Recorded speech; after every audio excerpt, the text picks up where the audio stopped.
André Adoul, sa présence. Deuxième partie. Près du Dieu de lumière. Chapitre 10. Jésus, ma sanctification.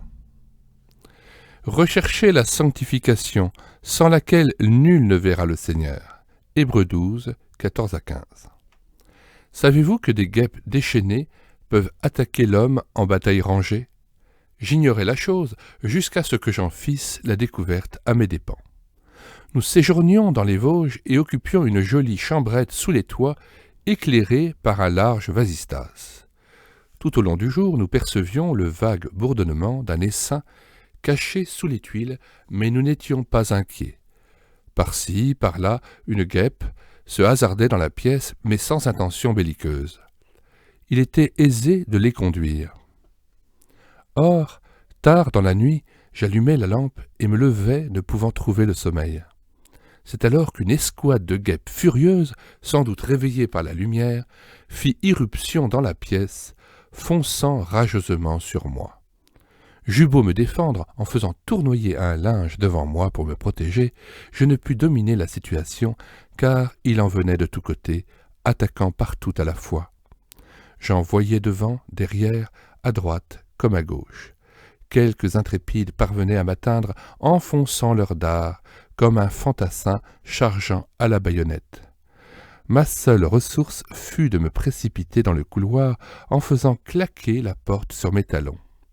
Les voisins, alertés, n'eurent pas de peine à donner un sort aux quelques intrépides qui m'avaient suivi dans ma retraite.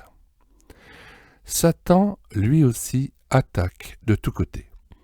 Êtes-vous parvenu à lui tenir tête dans tous les domaines et, simultanément, à triompher de l'orgueil, à évacuer des pensées abominables, à dominer votre égoïsme, à maîtriser irritation et impatience, à surmonter la crainte de l'homme, à marcher sans faille dans la vérité, à changer votre faiblesse en ferme assurance, votre indolence en zèle, votre lâcheté en courage, votre indifférence en ferveur, que sais-je encore ? Avouez-le, c'est l'échec sur tous les fronts, autant vouloir chasser l'obscurité avec un balai. Il est impossible à l'homme de venir à bout des multiples tentations qui l'assiègent. Les attaquants sont si nombreux et si décidés.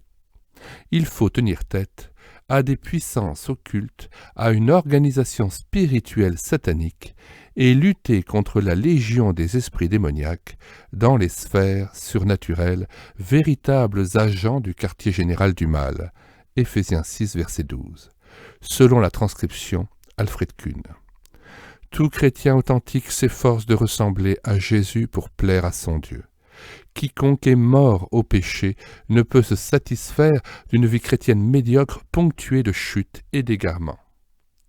Certes, la profonde tristesse que j'éprouve lorsque je suis conscient d'avoir transgressé la volonté de Dieu est une preuve certaine que je garde ses commandements.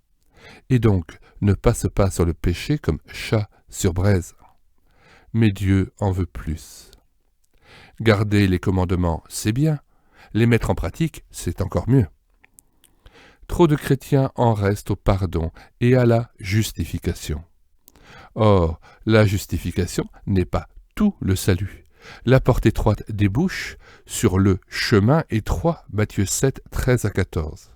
Dieu ne justifie pas son enfant sans lui demander, et donc le mettre en mesure, de vivre une vie nouvelle dont le Seigneur est le centre.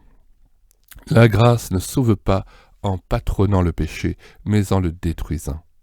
La sanctification n'est pas la délivrance de toute tentation, mais la victoire sur la tentation. Ce n'est pas une vie sans péché, mais une vie de complet abandon à celui qui peut nous préserver de toute chute et nous rendre capables de ne pas pécher, même par omission. C'est cette vie qui doit être ardemment recherchée. Oui, mais comment ?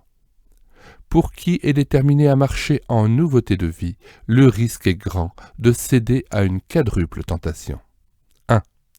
La première est de se croire en mesure d'opérer soi-même sa propre sanctification à coup de résolutions musclées. Ce chrétien-là déchante d'autant plus vite qu'il est plus déterminé à se réformer lui-même. Tôt ou tard, il entonnera le refrain de l'apôtre Ce n'est pas la bonne volonté qui me manque, mais plutôt la force de réaliser mes bonnes intentions. Je n'arrive pas à accomplir le bien que je me propose de faire, et je commets malgré moi le mal que j'étais pourtant décidé à éviter. Je voudrais faire le bien, mais je constate que seul le mal est à ma portée, et je ne puis résister à ses sollicitations. Mon être intérieur adhère de tout cœur à la loi divine. Il en approuve joyeusement les exigences. Cependant, je suis bien obligé de constater en mon corps l'empreinte d'une autre loi. Mes facultés humaines sont régies par un principe opposé à celui de ma raison et qui me met sans cesse en conflit avec la loi de ma conscience. Et cette force mauvaise me domine si bien que je me retrouve prisonnier sous la férule du péché qui est à l'œuvre de mes membres. Romains 7, 18 à 23, transcription Kuhn. Deuxième tentation. Après une succession d'échecs, un chrétien lucide comprend qu'il ne peut se réformer lui-même, sans une aide venant de l'extérieur. Aussi est-ce vers Jésus qu'il se tourne, afin de recevoir de lui ce supplément d'énergie qui lui manque pour triompher de ses travers et acquérir l'humilité, la patience, l'indulgence qui lui font tant défaut. Or, je vous le demande, le Seigneur peut-il donner à son enfant un petit coup de pouce pour transformer sa vieille nature? N'est-elle pas réputée mauvaise et incurable? Quand donc comprendrons-nous qu'il n'y a rien de bon en nous, Romains 7, 18, et que le vieil homme doit être laissé au tombeau? Il s'endurcit plutôt que de se réformer. 3. La troisième tentation du chrétien, soucieux de sanctification et de s'évertuer à franchir les étapes indiquées dans certains livres de piété. Et puisque la marche à suivre est étayée de textes bibliques, point n'est besoin de s'en écarter ou de la contrôler. D'avance, on la juge bonne, infaillible et digne d'être appliquée. Vous en connaissez certainement le schéma. Premièrement, il faut s'humilier et confesser tout péché conscient. Deuxièmement, il faut venir à Jésus pour recevoir son pardon. Troisièmement, il faut entrer dans le repos de tout effort propre.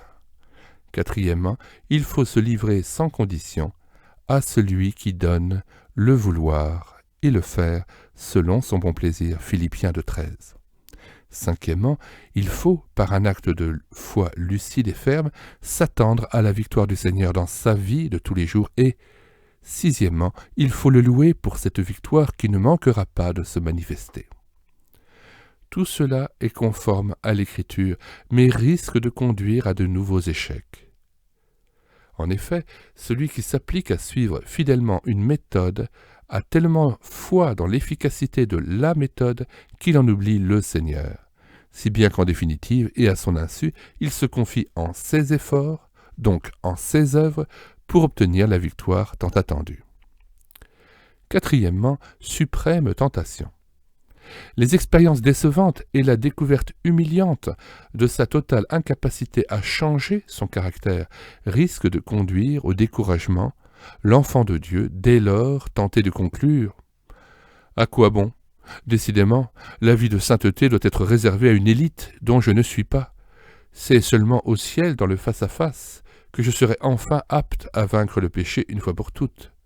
Pour l'heure, il suffit que j'opère quelques petites réformes dans mes habitudes pour vivre décemment devant les hommes et rendre ainsi un témoignage qui ne déshonore pas trop le Seigneur. » Que Dieu nous garde d'une pareille démission.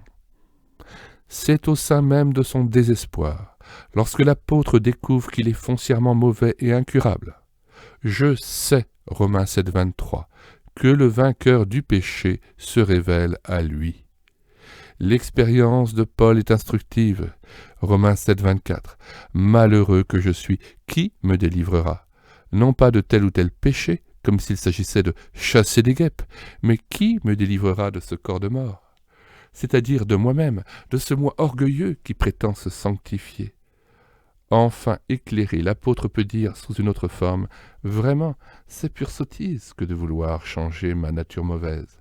Le simple bon sens me demande de capituler et de cesser de mener une lutte stérile.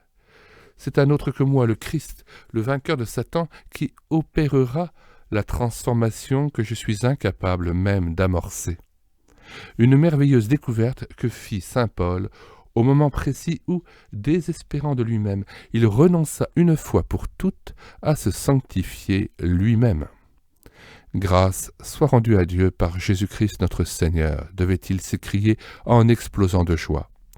Que la soif de sainteté ne m'amène donc pas à poursuivre la sanctification pour elle-même, mais à compter plutôt sur Jésus, ma sanctification. C'est lui qui me transformera à son image. Le Christ n'a-t-il pas été fait de la part de Dieu pour moi, sagesse, justice, sanctification et rédemption. 1 Corinthiens 1,30.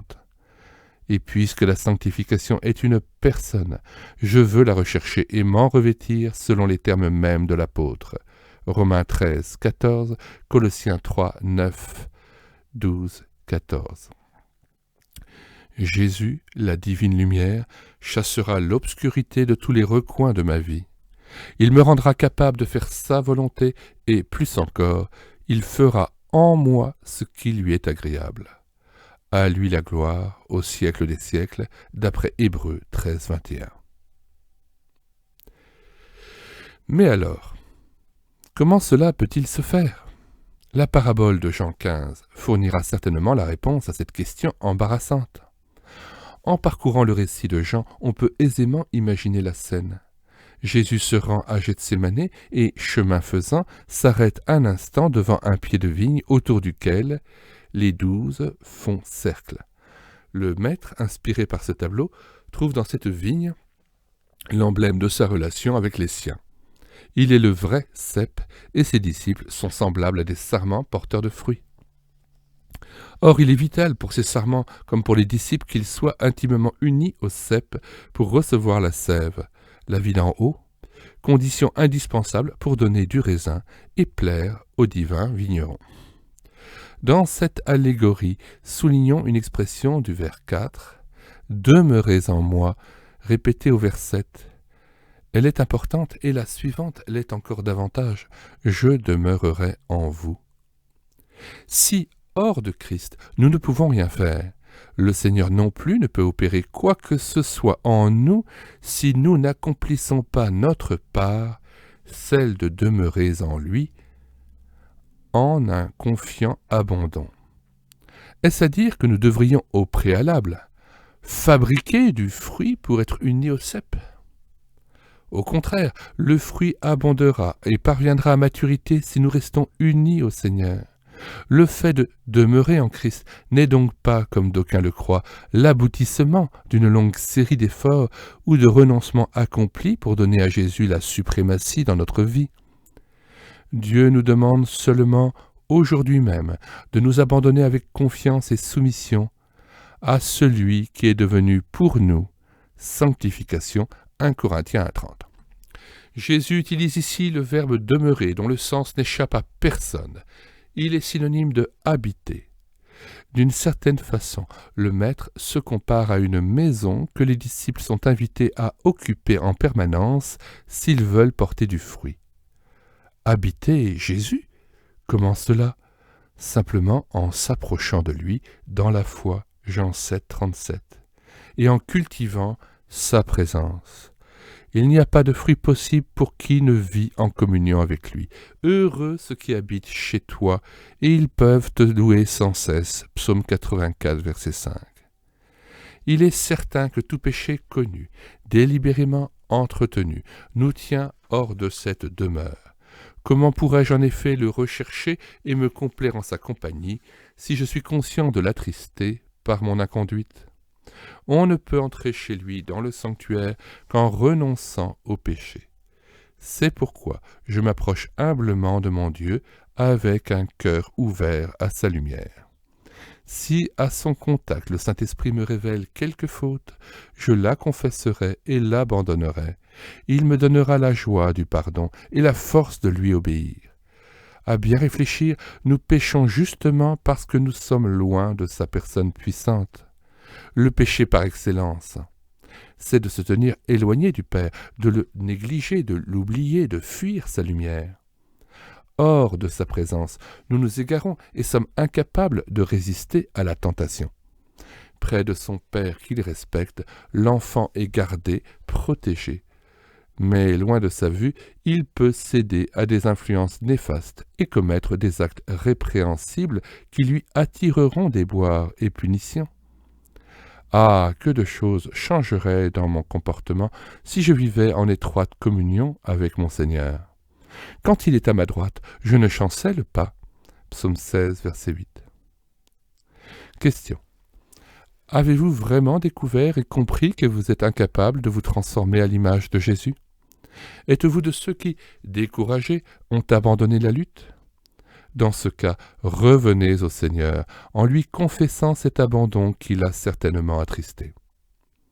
Avez-vous compris l'importance de demeurer en Jésus, c'est-à-dire d'être unis au cep?